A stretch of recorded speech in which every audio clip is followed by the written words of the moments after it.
Divide the people. Split them into quarreling factions, fighting among themselves rather than their common enemy. This is the comrades' first rule for the conquest of any country.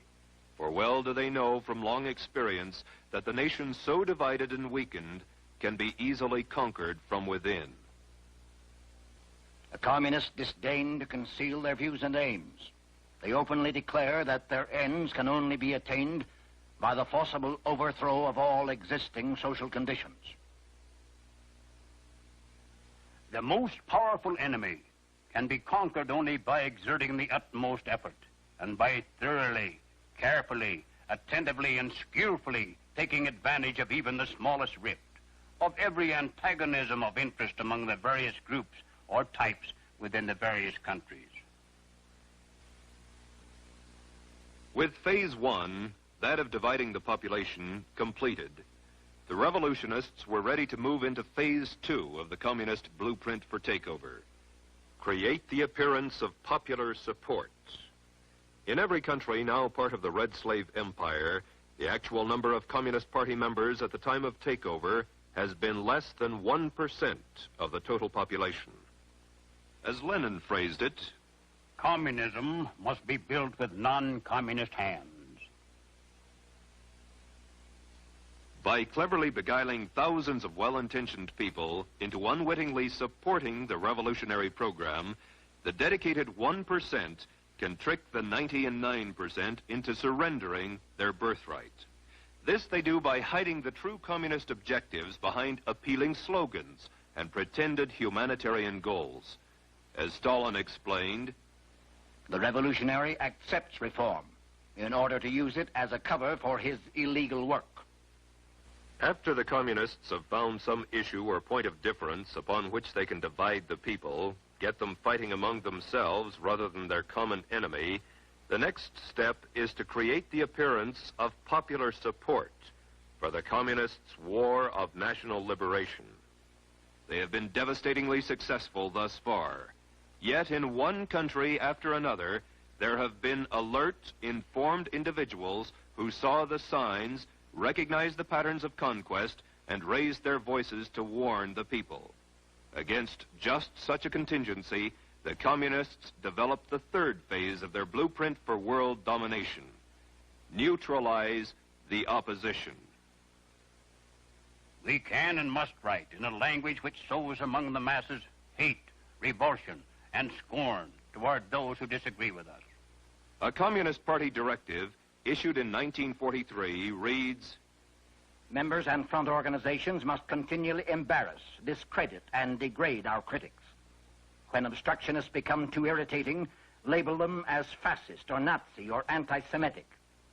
Constantly associate those who oppose us with those names which already have a bad smell. The association will, after enough repetition, become fact in the public mind. The next step in the communist strategy is the most easily recognized, for it consists of the tactic of getting masses into motion, and thus precipitating mob violence. Master psychologists that they are, the communists know that once the masses are in the streets, it's not too difficult to convert an orderly demonstration into a full-scale riot. They know, too, that when rioting occurs, police and military forces of the government must move to restore law and order, and thus they have the first visible signs of revolution. Riots, demonstrations, street battles, detachments of a revolutionary army. Such are the stages in the development of the popular uprising. The official constitution and program of the Communist Party stated in 1921, the Communist Party will educate and organize the working masses for mass strikes and mass demonstrations. It is through struggles that the working masses are prepared for the final conflict for power. As these strikes grow in number and intensity, they acquire political character through unavoidable collision and open combat with the capitalistic state. Mass action culminates in insurrection and civil war. In 1964, a communist document taken from the Viet Cong stated, get the people out into the streets. Quarrels should be provoked. Youth groups are to be armed with knives and clubs, allegedly to protect themselves in a manufactured tension. In China, as in all countries, the communist appeal was aimed primarily at students, young, idealistic intellectuals, most of whom came from wealthy families who could afford to send them to school.